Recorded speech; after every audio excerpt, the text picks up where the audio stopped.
For lesson 11, we are going to move into representing proportional relationships. So to start off with an example here, it says only the top runners in the world can finish a marathon in close to 2 hours. This graph shows the pace that one such runner followed in a race. What is the unit rate? So we have to figure out how much per one. So what we're going to do is figure out, we're going to compare 2 points on that list. And I picked out 0, 0, which is the bottom point, and then the point 24, which is the second point. They're labeled point A. So the way we're going to compare that is we are going to use the slope formula as a review. Remember, the slope formula is y2 minus y1 over x2 minus x1. So y from my second point is 4 minus y from my first point is 0. And then on the bottom, x from my second point is 20 minus x from the first point is 0. So when I simplify this down, I get 4 over 20. 4 minus 0 and 20 minus 0. That is a fraction that reduces. I can do 1/5. Now to figure out what that means, we can go over here. And remember, our slope is rise over run. So our top number is rise. And that going up is distance in miles. So that would be 1 mile. And then going over our run is labeled time on our graph in minutes. So that would be minutes at the bottom. So what this is telling us is that she can run, or he can run 1 mile in 5 minutes. The other way, since they gave us a graph, that we could have figured this out was to do rise over run in the picture. So we can go up and over. I'm going up 4 and I'm going over 20. So that would be rise over run, which would simplify down to the 1/5. So I showed you both ways because you're not always going to be given a graph. Now, what we know from that is our y equals mx plus b. We just figured out our slope.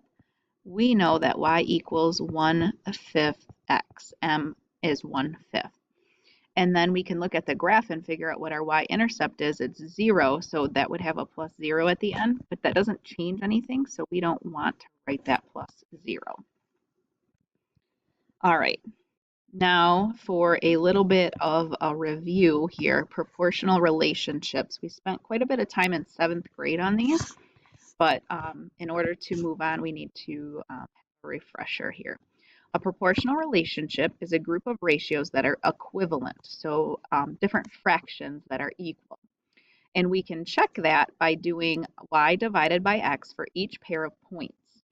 And then we have what's called a constant of proportionality. It's our unit rate, and it is also the y divided by the x. So how can I tell if a relationship is proportional? So yes, if it's proportional, the graph is a straight line, and the graph goes through the origin, which is the point 0, 0. So if it's not proportional, it may be a straight line, or it might not be. But if it is a straight line, it won't go through the origin 0, 0. So in order for a graph to be a proportional relationship, it has to be a straight line and it has to go through 0, 0, the origin. All right, so this one says a website contains hundreds of different recipes. Included with each recipe is a table that gives the approximate cost for different numbers of servings. What is the unit cost for this recipe? And represent the information in another way that will make it easier for users of the website to identify the unit rate. So how much does it cost per one? So if we look at this table, we're not sure. So what I can do is, like what I said before, that y divided by our x. So if we pick our first one, I'm going to pick 250 as our y. Remember, the second number is always the y, the top number is always the x. And then divided by 2. So 250 divided by 2 would equal 1.25, so half of 250. Now, if I move over here, this graph that was given are the ordered pairs in the chart that we were first of all given. And also it added that extra point there of 1.25. So how much per 1? You can just go to the graph at 1 and figure out what the y value would be. Now it said once we figured out the unit rate and oh, we should label that. That's $1.25 per person. So per 1 in this problem. Represent this information in another way that will make it easier for users of the website to identify the unit rate. So we have a table, we have a graph. The third way that we're missing is the equation. So we can say y equals our slope, our unit rate is 1.25, and x. And that's all we need because if you look at the graph, it goes through the 0.00. Proportional relationships don't have a y-intercept, a plus or minus at the end. So that is all we need. This way people can go on the website and say they have 15 people. They know, oh, I have to times 15 by $1.25. And then what does the unit rate in the context mean in the context of the problem? I answered that right here. It's $1.25 per person. So slope, unit rate, and constant of proportionality, all three of those things are meaning the same thing. All right, the table shows the function of how many words Gary can read if he reads at a constant rate. Represent the data in two different ways and explain how Gary could use each representation to identify how many words he can read in a minute. So I told you there was 3. They gave us a table, so we need a graph and we need an equation. So let's start off with the graph here. Remember, x is the first one and y is your second one. So we have to go up to 8. So I could probably count by 2s on the x-axis, and that's our minutes. And then our smallest number is 320. So I'm going to do a little squiggly here to show that I'm going to start a little bit lower. So 300, and then I might go by 200s. 500, 700, 900, 1100, 1300.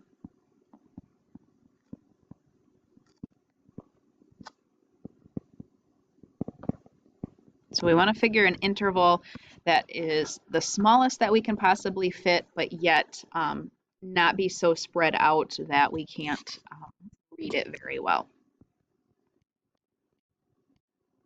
All right, so then we have to plot some points. So over 2 and up 320, over 4 and up 640. We're still kind of having to try to guess here. We're not exact. Over 6 up 960, and over 8 up 1280. So you can see that that's going to be a straight line. And then the other way is the equation. And to do the equation, we have to have the slope or the constant of proportionality or the unit rate. And remember, I told you we do that by taking y divided by x. And we can pick any of those points in the table, or we could move over to the graph and do rise over run. But since our numbers aren't exact and we had to use a larger interval there for the y-axis, that's probably not going to be your best choice. Our best choice would be to use the table with exact points. So I'm just going to take that first one, and I'm going to do y divided by x. So I'm going to do 320 divided by 2. So 320 cut in half divided by 2 is going to be 160. So our unit rate, constant proportionality, slope is 160. And that means we're going up 160 and over 1, because 160 as a fraction would be over 1. So these are the words on the y-axis. So 160 words, and then we'd move over for a minute. So our equation would look like this. and explain how he could use each representation to identify how many words he can read in a minute. The equation, we would just plug 1 in for x, 1 minute in for x. And then for the graph, I already did that. It's the y divided by x. That would be our figuring out our unit rate. And then in the graph, it would be reading the graph at 1. So 1 would be right here. We would come up here and try to figure out what the y-axis is. And like I said, because of this graph, that wouldn't be our best pick. The equation or the table would be much better in this case. Okay. Jalen is choosing between 2 printers for his computer. The number of pages printed per minute is shown as a table on printer A and with an equation on printer B. What is the difference between the per page rate of the 2 printers? Which printer is faster? So this one is number of pages printed is 40 for 1 minute. So this is 40 per minute. And if I look over here, we have 50 as our slope, our unit rate. So this one would be 50 pages per minute. And which printer is faster? Printer B is faster because we're going to get 10 more pages per minute. And then the price for X pounds of almonds at the Snack Shack is represented by Y equals 6.5X, and the cost at Almond Emporium is shown in the graph. Which store sells the almonds at a lower unit cost and how much? How much lower? So this equation is 6.5, but if we're talking about money, we have to have that 0. So they're selling them for $6.50 per pound. And then over here, if we look at the graph, we read it, 1 pound is going to be $6. So this one is $6 per pound. And the question said, which store sells the almonds at a lower unit cost? That would be the Almond Emporium. And then how much lower? What's the difference between the cost? They're selling it for 50 cents lower per pound.